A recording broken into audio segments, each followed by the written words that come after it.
All right.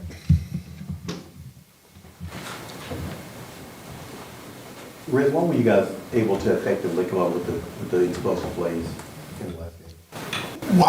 Why did we have explosive plays? Yeah, I mean, one of the things we were concerned about, obviously, when you lose Olave and we lose Shaheed, and some of those guys, is the speed element. And, we felt like we could get some of that from MVS, from Scantling. And it was a big emphasis last week on a couple of those big plays. And listen, at the bottom line with those is execution, right? Got to have great route, got to have great ball. And then even the first play of the game, we thought, even though it was a short pass to Taysom, we thought like there's a couple of those plays underneath that we thought could end up in explosive plays too. Now, unfortunately, that one got called back.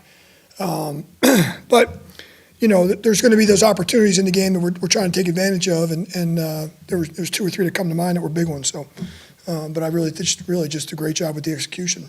Was increasing like the play action usage part of that? I think that was like your highest usage since the first 2 weeks. In terms of just overall play action? Yeah, it's an emphasis. I think, listen, we went into the game, wanting to obviously control the line of scrimmage on both sides, and we felt like if we could run the ball early and open up some of that, that was a big part of it. So, you guys know it's a big deal when you can effectively run the ball. It really essentially opens up anybody that does it, can open up the rest of the offense. So to get, AK going early, hit some real good effective runs. Sometimes those 7-8 yard runs, I think the general fan might not realize how effective and important they are early in the game. Stay ahead of the chains, and then it opens up the rest of the playbook for the play action stuff. So it was a big deal, and so certainly was a emphasis. How would you assess the job that Joe Williams did in his first week with new responsibility? Yeah, listen, I thought we came out as a team, not just the defense. I thought as a team we came out and started really well. I think, if you ask Joe, he's going to tell you that he probably wanted to finish the game a little better, but we wanted to finish the game better as a team. And so overall, I thought our defense did a really good job of presenting the game plan. The players knew the plan going in. We did not have a lot of, I went through that this morning with the guys. We didn't have a lot of missed assignments or mental mistakes or misalignments or anything like that. We had to execute a little bit better. Obviously we want to do a better job of stopping the run. We let up a couple of explosives there. It was a little bit hot and cold. There was some really good run defense at times, just not consistent enough. But listen, I thought Joe and the whole staff, with midstream, mid-season like this, when you get a wholesale change like that, that's not easy. And so we changed a lot of people's responsibilities. And so, Joe hadn't called the game in a while. And so I thought we did some really good things. You guys had mentioned the other day about changing some things up on third down, some of our fronts, things like that. And so, BY as well. BY got kind of thrown in there with taking over the D-line room and just, but everybody was, I thought, effective. Now, are there plenty of stuff we can get better? Absolutely. We got to cut down the explosive plays that we gave up, and we got to do a better job of stopping the run, and we got to finish better. But we made a couple of huge plays on defense that essentially ended up winning the game for us. You, last week, obviously, with the emotions and the change, and the players talked about the energy and the things you did, do you feel like you have to do that every week, or is that just kind of, everybody will kind of settle in now that they know you're in charge, this is what it is? I just feel like there's that bump that kind of the change brings, and you don't want to maybe lose that momentum.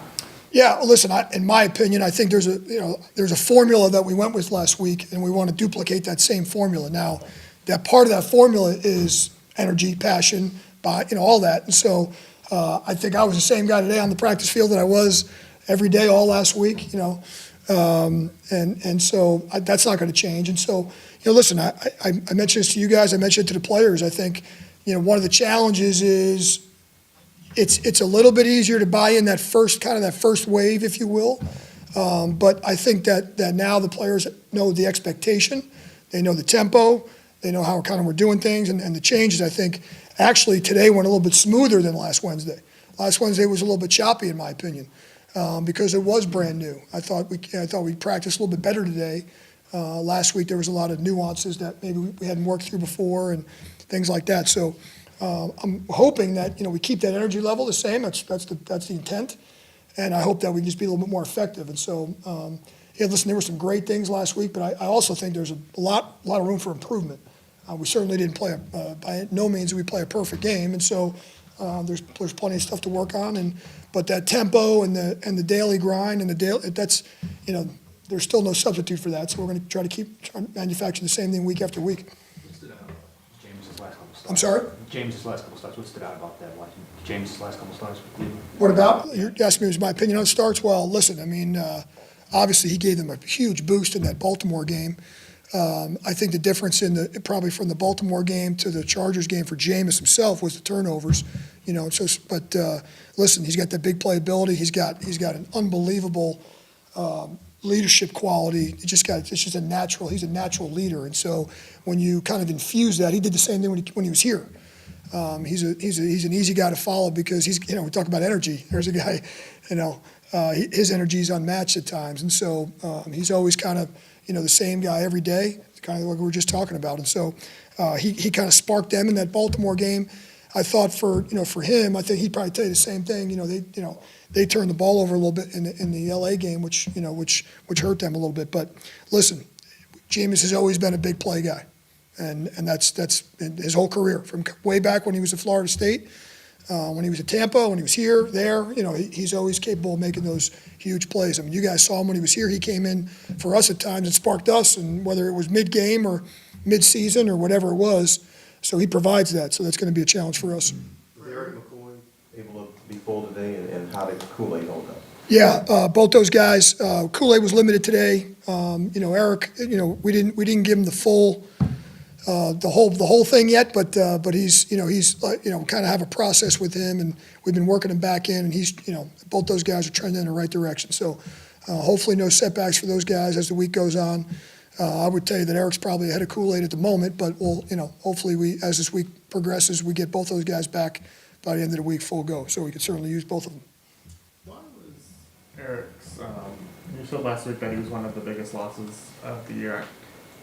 Could you just kind of expand on that more? Why do you Sure. feel like that? Yeah, no problem. First of all, Erik's a phenomenal player. This guy, may be one of the more underrated offensive linemen in the league, in my opinion, overall. Not just center. I think he's you look at his consistency and the high level that he's played at when he's in there, it's a big deal. Number two is his leadership. And so he's a kind of a leader by example. He's not this big vocal guy, but man, I got a lot of respect for Erik because he shows up every day. You know exactly what you're going to get. He's kind of the Pied Piper of that group, if you will. They kind of travel in packs. If you ever you watch that O-line kind of travel around the building, and he's kind of he's a leader of the group. And so when you take anybody out of the middle of your offense like that, not only that, at the level that he was playing at, it's a really big deal, and so really hard to replace that. There's a drop off there, and that's no knock on the guys that came in for him, because the guys that came in for him have really competed their butts off. But he's just a really I just think he's a phenomenal player and leader. And anytime you lose a guy like that for a number of games, it's a big deal, and so that's why it was such a big loss for us. So hopefully we get him back this week and can infuse him back with that whole group.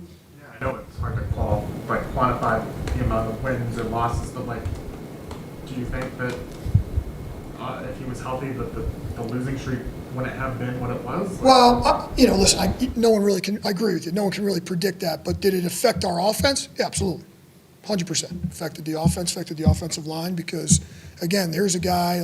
Most people may not realize your center's making a lot of calls along with the quarterback. All those kinds of things, setting the protections, making calls, and so again, his experience, his leadership, and his play, his effective play. You take all those things out, and out of the middle of your offense. So, I don't want to say you can't sit here and put a tangible number on it, but did it affect us overall as an offense and a team? Yes, sure. With that preparing for James to be a challenge and knowing what he presents on more of a personal level, what do you believe that prep will be like? For Jameis?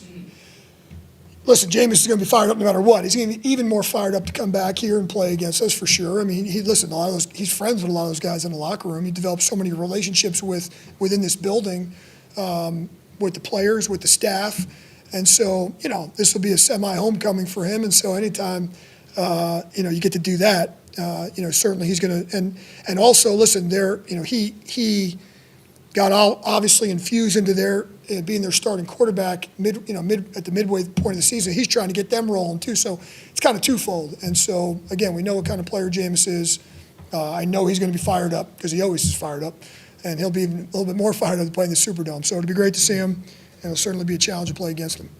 How would you assess the defensive back play last week? It seemed like a game where there were several instances where guys were in perfect position, maybe not making a play on the ball. So how do you balance kind of that where it feels like the coverage was good, but the play wasn't necessarily made? Yeah, well, the one thing that jumped out to me, I might have mentioned this earlier, is I really thought guys that had to step in like Shamar and like Ugo, man, they competed their butts off. They really did. That jumped off the film to me was their high level of play. Now, they were in position a few times, and listen, sometimes you got to tip your hat to the opponent. I thought Kirk Cousins made about 4 or 5 phenomenal throws into really tight coverage from the pocket as he was getting hit. So sometimes you just got to say, man, great play for them. And so we had some guys well covered that he painted the ball in there. But listen, those guys also made some huge plays for us. So I would tell you that I really like the way they compete. We got to limit our penalties a little bit for sure in the secondary. I think we all know that. We're going to continue to compete at that high level. And listen, most of those 50-50 balls, they came down some of those last week. Those things will level out. So we just got to make sure we don't get frustrated with the process and maybe just finish a little better. That's kind of the focus for everybody right now is to finish. And Shamar specifically, what is it about him that made you go that route? Well, listen, I thought Shamar, since he came back, has really. Here's another guy that's really professional. He goes out there every day, prepares. One of the first guys out there before practice, getting himself ready. He's in here watching film, preparing. I mean, here's a guy that I just thought he handled everything really, really, really well. In the last few weeks, and then he goes out there the last couple of weeks, and I thought he's played solid football. So, like you said, there was a couple of those plays where, man, if a couple of those balls end up on the ground, we're probably, we're talking about a guy that had an unbelievable game. They just happened to complete a couple of those 50-50 balls. So we're just looking to finish better. But hats off to Shamar. I thought he played his butt off. How did those tests for Pete Warner turn out? We saw him with like a brace or something on it. Yeah, we're trying to figure out, obviously he's dealing with that hand thing right now, so we're trying to figure out what his, we kept him out today, but, everything's still on the table right now, including tomorrow and this weekend and all that. So, sometimes with those hand stuff, you got to figure out the best scenario for, there's all kinds of different things with how Willie Gay was dealing with the same type of deal. So we'll kind of see how that goes. So that's going to be more of a day-to-day thing to see if we can get him ready for the weekend. So I know mentally he certainly wants to play. So physically, if he can, he will. Darren, what's kind of been your assessment of Trevor Penning? He's a guy obviously under like a big microscope and lead up to this season, and maybe not right now. It maybe says that he's playing okay. Yeah, listen, I'm going to say this. I know Trevor was a guy that really had, I don't know, for lack of a better phrase, a target on his back starting in the offseason, maybe all the way through the preseason and all that.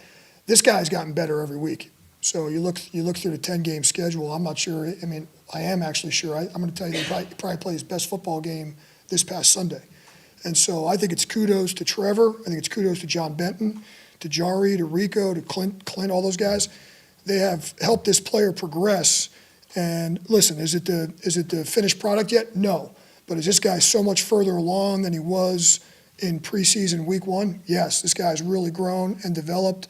I see a guy that's working his tail off to do it. I see a guy putting the time in. I see a guy working on the technique. I see the coaches working with him, and it shows up on the film. Now, are there certainly, like everybody else, are there certain things that he needs to get better at? Yeah, we got to cut down on some of the penalties, and some of the the stuff that are self-inflicted stuff. But physically, I've seen a guy really improve, and so he's got to continue that improvement. That can't level off. But there's a high ceiling. I still believe there's a high ceiling for the player, and like I said, I think it's really a credit to all those guys I just mentioned. That guy continues to grow every week, and like I said, I think if you ask the offensive line coaches and those guys, they'll tell you he might play his best game of the year. So maybe the best game of his career this past Sunday. I know last Wednesday when we talked to you, you said 2 days felt like 2 weeks after what happened on Monday. Are you settling in where you kind of have a better perspective of this job and what to do? I know you said practice was easier. Is it easier a weekend for you now?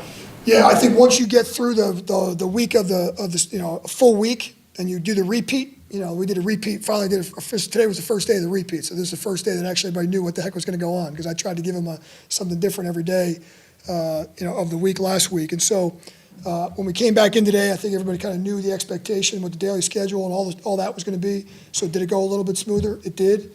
Yeah, it helps me settle in too, because we made so many changes last week that I was a little bit hair on fire, if you will, and just trying to get all that stuff done. So everybody settled in, and like I said, like I told the team, our focus this week is to keep the focus on the preparation, not all the other stuff, and all that other stuff's behind us. We got to keep our locked in on being 1-0 again this Sunday. But no doubt about it, it's certainly after going through it for a week, and now we're going to kind of continue to do what we're doing, like I mentioned before with the formula.